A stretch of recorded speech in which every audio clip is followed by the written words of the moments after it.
And now as we make a right turn again, if you look up high and to the right, you'll catch an eyeful of our award-winning Earful Tower. It's 130 feet tall and took 2 full years to complete.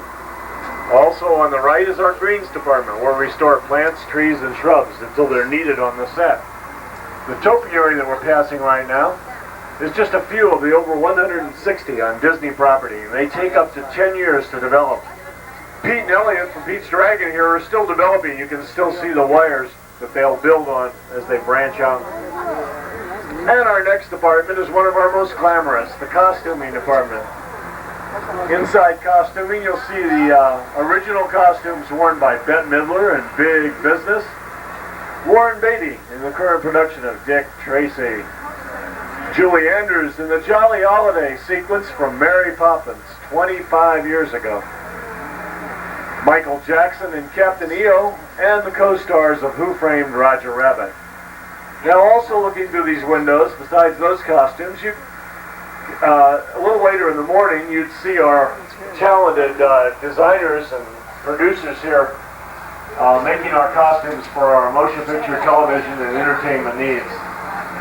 With over 2.25 million garments, Walt Disney World has the largest working wardrobe.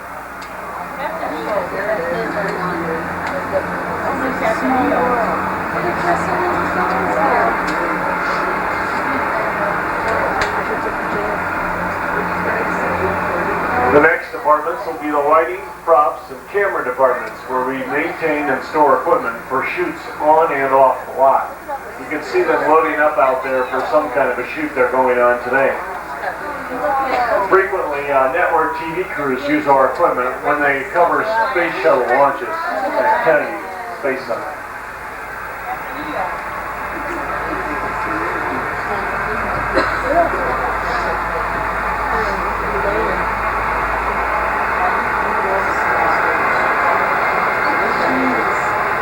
In the Scenic department, carpenters begin construction of sets that are later completed on the sound stages.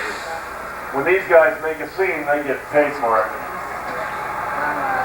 A set that's used over and over again is known in the business as a standing set. And we're going to see some very unusual standing sets today.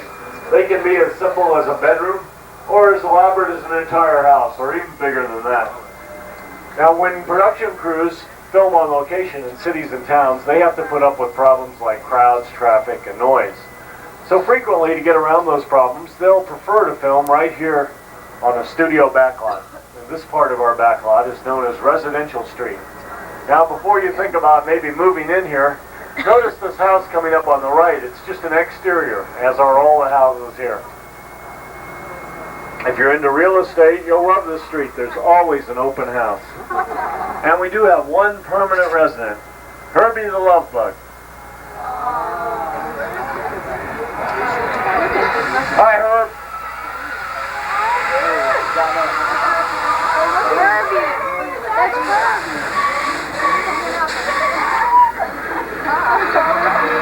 He loves to be part of the show. He's still got that acting bug. Right now it's hard to get parts, but maybe he'll get the break. Filmmakers refer to this part of the backlot as Anywhere USA, because depending on where we place the camera, we can recreate the atmosphere of just about any town across the country. And now if you look to your left, this beige house coming up is the home of the Golden Girls. And it's one of the many exteriors that are actually shot for production right here on Residential Street. The brown house across the street was shot in Splash 2, the made-for-TV film. And back to the left, this blue house, you can see where set decorators have been busy adding props and dressings to give it that lived-in look for an upcoming shoot. Those little details, like the frisbee and the newspaper on the roof, are very important. Yeah, the garage door should be closed. Now up ahead is the urban counterpart to Residential Street, and we'll be looking at that in about 5 minutes. But as we pass our backlot church, notice how this side of it appears to be a small town church. And then as Trish goes around the corner, if you look back to the left, you can see how the front fills a big city role. Now the backlot at the Walt Disney Studio in Burbank, California, got its start back in the 50s when Walt produced his first primetime TV series. Anybody remember what that was? Zorro.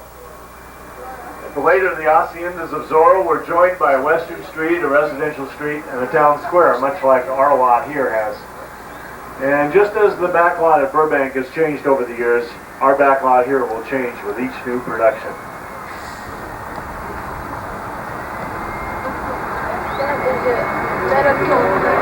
Now the area coming up here on the right is what we call boneyard, where we store large props and set pieces that might be used in a future production. The two dragon boats coming up were used several years ago at Epcot Center in a production called Kaleidoscope. I see some of you are familiar with that.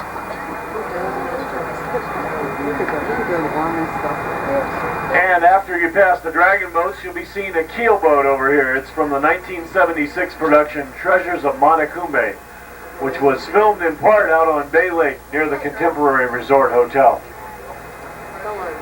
Now, actually, all of Walt Disney World is one giant backlot. Production crews sometimes film in our hotels, on our tree farm, and they even use the World Showcase pavilions at Epcot Center for overseas locations. And you can see some other large props. If you look across the canal, you'll get a good backstage view of our residential street. Notice how the architectural details stop just beyond camera range. That's because we only build what the camera needs to shoot or to see. And now we're going to show you an example of how we can build locations or environments that aren't found nearby, right here on the back lot. Now, for a recent production, they needed an active oil field in a dry, rocky, barren desert canyon prone to flash floods. And since they couldn't find one in Central Florida, they built one right here on the back lot. Now, later today, there's going to be a tour shuttle coming in and being filmed in a sequence where the story is that they get trapped in this dry, rocky, barren desert canyon. So we're going to go in, despite the signs, we have permission to come on in. We're production number 1117. We're going to come in and take a look around. This is a standing set, and it's a very unusual standing set. Now, besides the environments and locations, we can also control the weather on the back lot. And we've created a heavy downpour here for this production. Because time is money in movie making, we can't afford to wait around for Mother Nature. When the camera's ready to roll, the rain has to be ready to fall. Trish, why don't we stop up ahead and give the folks a chance to take some shots here. Please be sure to hold on to your camera and remain seated.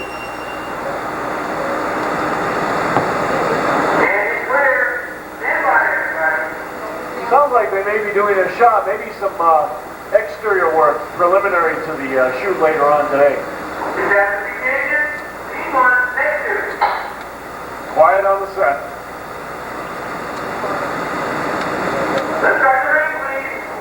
And action! You may want to let your imagination run wild with the kinds of disasters that we can create in this kind of a desert environment. It sort of reminds you of California.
night. Now, those of you on the right, don't get to laughing too hard at the ones that got wet, because your time will come.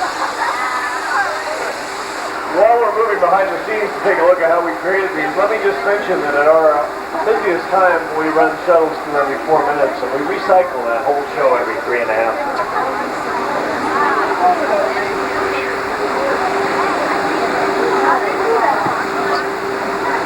Small yellow pipes carry the gas for the fires and explosions and stuff. The large white pipes carry the water from the flash flood. And we start that flash flood by opening gates to the large black tanks up above. They hold over 70,000 gallons of water. Now, some of that water is moved by air cannons that can shoot 275 gallons over 100 feet. That's a lot of bathtubs of water. And then we add some low-frequency sound to give the final scary touch to the illusion. And as you go by pump number 1 and pump number 2, this is how the recycling occurs.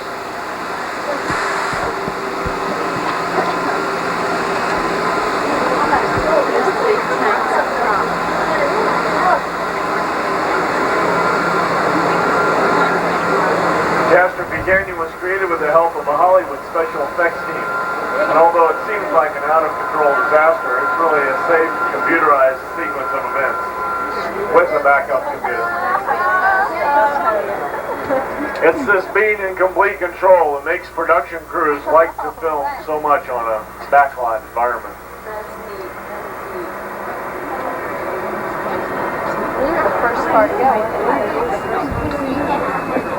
And you can notice we're set up for our 4th of July spectacular, so you're getting an extra bonus on the photography today. We'll be back by this one more time in case you missed it.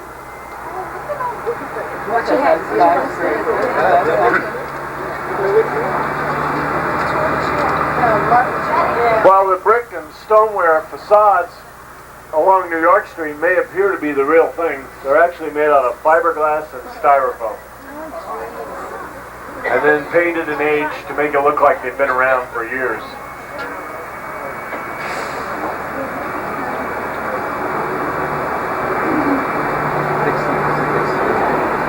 And you can see there's quite a lot of detail that goes into dressing these streets. All the signs in the windows and the paintings on the windows, the awnings.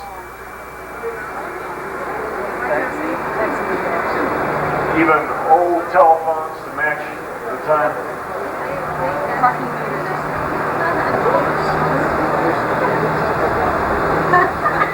Right, somebody up here pointed out how dirty the windows were. That's all part of the aging process.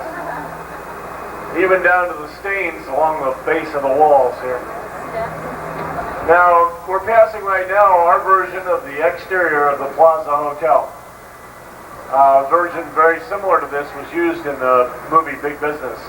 And we have an interior that was reconstructed set from Big Business that's installed inside the Soundstage restaurant, which was right at the side of the plaza you came through to get to the backstage tour. Now as we turn the corner, you're going to get a real good look at the skyscrapers. You'll notice they're just painted flats. But to a camera at the other end of the street, they look like real buildings in the distance. That's done through an effect, an old movie trick called forced perspective that makes the buildings appear to be much taller than they really are. For instance, the real Empire State Building is over 100 stories high, but our version is just over 4 stories. Now we're passing the red car trolley that was used in Who Framed Roger Rabbit. And Roger's peeking out the window trying to tell us something, but I can't make it out. Trish, can you tell what he was saying? Get your camera. Oh, okay. He's warning us about the dept-mobile. Now Roger's mortally afraid of this device. But we don't have to worry about it unless you've got a tune sitting next to you back there.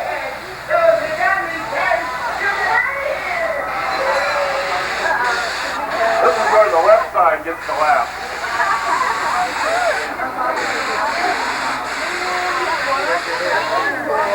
Now as we leave the dept-mobile, if you look up to the left, you can see how those skyscrapers are actually constructed. You notice also here, we only build what the camera needs to see. You can also see how the facades along New York Street are built. They're strong enough to withstand 100-mile-an-hour winds. Now if you look to the right down the side street, you'll see a red sign down there that says Stage 1. That's Sound Stage 1, and you'll be going through that on Part 2 of the backstage tour. Now get your cameras ready and look to the left again. Another good photo opportunity of the forced perspective from mid-street.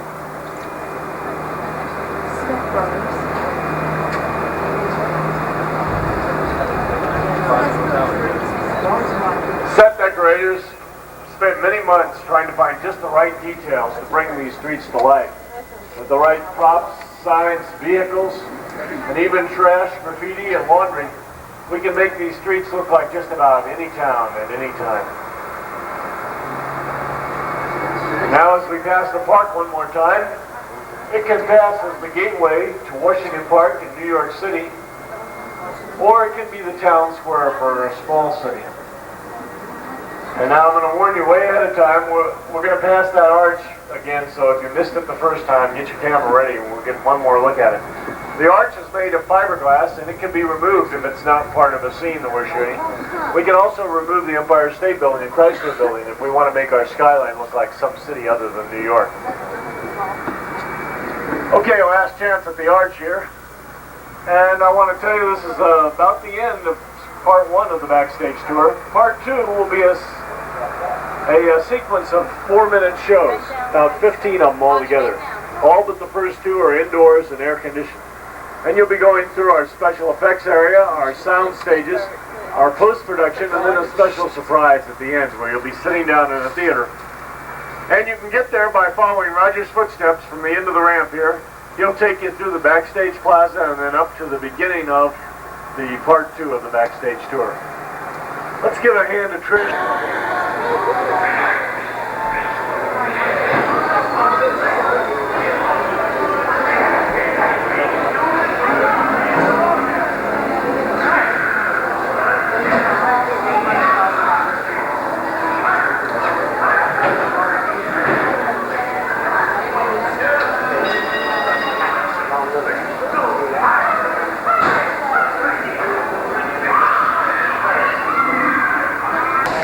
In the deepest, darkest region of our water tank, you spot a battleship off in the distance. Over this way, Tony. And you fire a torpedo right through her midships. Good shot. Uh-oh, look what you did, Tony. Heavy plane at 10 o'clock. Duck, Captain, duck. Oh, no.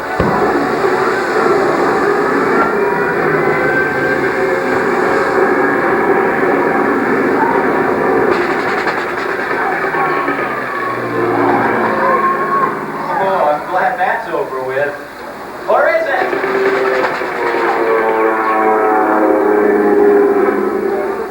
Well, Captain, we survived the air attack, but now you have a torpedo coming right at you. It's getting closer, closer. Captain, you're a dead duck.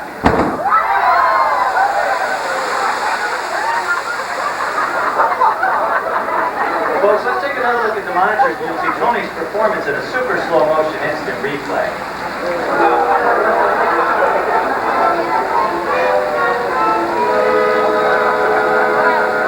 Tony, you were terrific, and it's been a blast working with you. Folks, let's give him a big round of applause.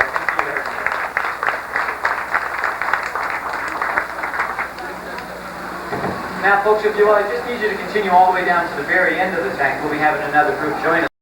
Go right up around the corner there if you want to where that monitor is, so you'll be able to see that if you would. Thank you. Suppose you have a story that calls for a great, big, ugly creature, like this guy, right over here. Well, first, sketches are drawn, and from these sketches, miniature sculptures like these are created, and often used as a guide for full-scale mechanical figures, like our friend the ant right here. Folks, don't let them up. Here's a little ant here around stage. Once again, sketches are drawn, and from these sketches, miniature sculptures like these are created. And very often, our close-figured features like those are worked like puppets by off-camera operators who use cables to move them. In other cases, miniature figures are brought to life by a method called stop-motion animation. Now, in this process, a model is photographed one frame of film at a time, with an animator moving it slightly between each shot. When the individual frames are projected back at normal speed, the movement appears fluid and very equal. As you can see in the scorpion scene from Honey, I Shrunk the Kids. Miniaturization plays a big part in special effects. because there's a real cost savings working on a small scale, and it's far more manageable. If we have something the size of our miniature dipping room, that's the shrinking gun from Honey, I Shrunk the Kids. A few days ago, one of our tour guides accidentally got in its way. Now Bob lives in this little house, right? Now let's suppose you have a script that calls for a set or a location it's impossible to find or build. Then you might rely on one of the most amazing tricks of the trade, and that's matte painting. Now this is a technique that combines film and art to create a very dramatic illusion. And here's how it's done. Take a look at your monitors. The live action segments are filmed first, with the actors performing in front of partial sets. This footage is then projected onto a large sheet of glass, and an artist comes in and actually paints in the rest of the scene. When the pieces are combined, the result can be magical. Speaking of magic, here are two of the original matte paintings from the London rooftop sequence of Mary Poppins. Excuse me. Press me, thanks.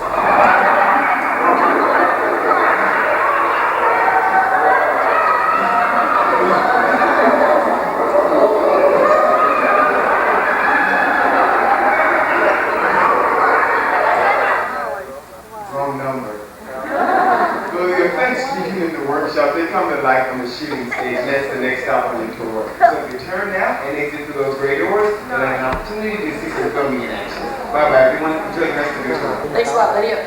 With me is my assistant director, Deb, our computer-controlled camera, and our two brave volunteers, Melissa and Allison.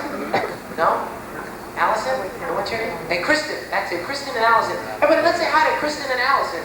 Hello. Hi. They're going to be starring in a scene from Honey, I Shrunk the Kids. But right now I'm going to tell you a little bit about how a blue screen background, like the one that you see behind me, can make people or objects appear to be in places they're not. Watch your monitors overhead, and you'll be able to see that by filming an object in front of a blue screen background, later on we can take out that blue screen and replace it with just about any other background that we want. Now it's this process that allowed actor Bob Hoskins to drop into the cartoon world of Roger Rabbit.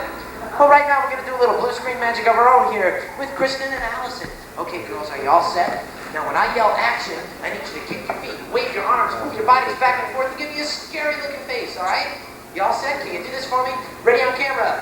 Okay, guys, here we go. And action! Roll camera. Come on, guys, kick your feet, wave your arms. You gotta control the back of this one. You don't know what's going to happen next. That's it. Oh, you're doing great. As you can see, our feet is stationary, but our camera is doing the panning, tilting, and zooming to create the illusion of flight. Keep it up, guys. You're doing great. And cut. Wonderful. Let's set up for that next scene, okay, Deb? All right, guys. We have a little problem here. You're on the back of this giant bee. You're flying hundreds of miles an hour through the backyard. Why are you smiling?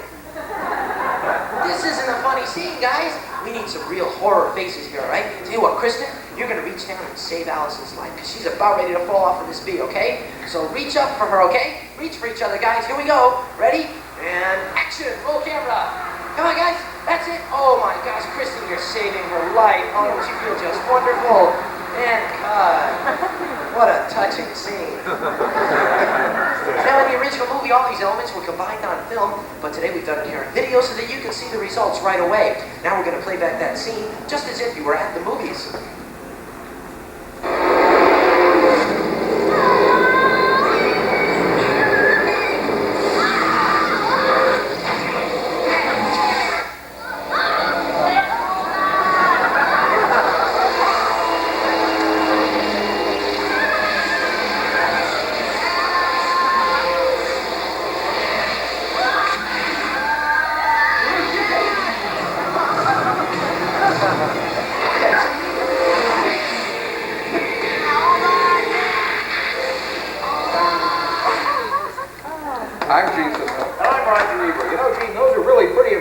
Special effects. I disagree, Roger. I thought it looked like they were hanging onto a fuzzball in front of a blue screen. I like the acting. Well, I like the kid on top. It was the kid on the side of the That's acting.